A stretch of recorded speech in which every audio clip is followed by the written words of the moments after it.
Understanding the child support system and managing child support payments can oftentimes seem so confusing, especially if you're new to the system. So let's cover some common questions fathers have about child support. 1. How is child support calculated? While each state has its own guidelines, South Carolina uses what is called the dual income model, which takes into consideration the cost of raising a child based on a few factors: the father's income, the mother's income, health insurance for the child, cost of daycare.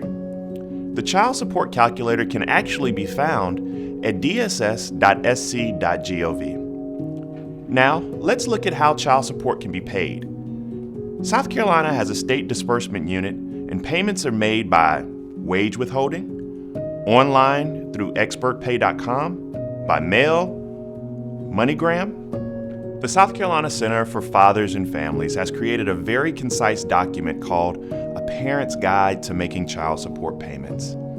Simply go to scfathersandfamilies.com and click Resources at the top of the homepage. You'll find the guide in Legal Resources.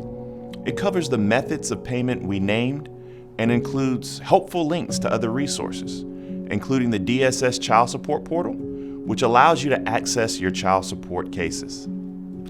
Child support payments ordered by the family court are generally paid through wage withholding. Like all orders, wage withholding can only be terminated by a family court order. What happens when your employer makes a mistake and deducts the wrong amount of child support from your paycheck? Who is responsible?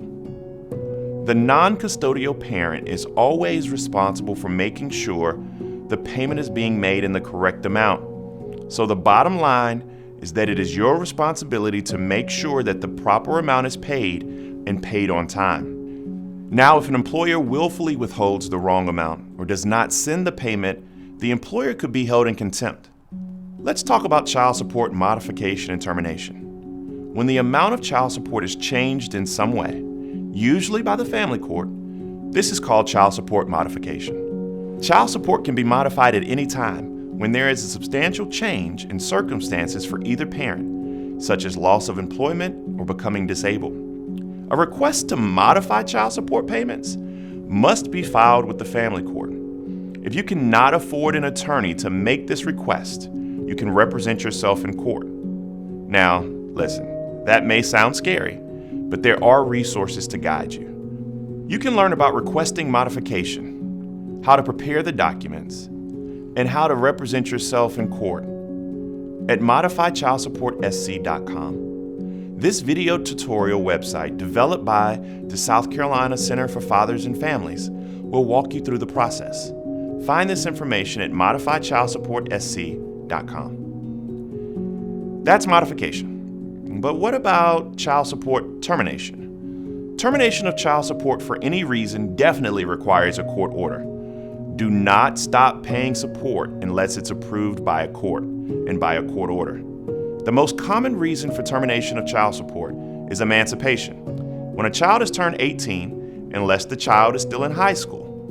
If the child is still in school, child support continues until the child completes high school.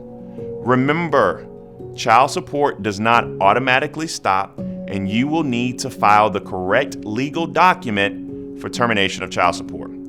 To do this, you will need a few things: a copy of the child's birth certificate or court order establishing child support that has the child's date of birth on it, proof of the child's graduation from high school, such as a diploma, newspaper, a certificate, etc., to be filed with the legal document, Form SCCA 440.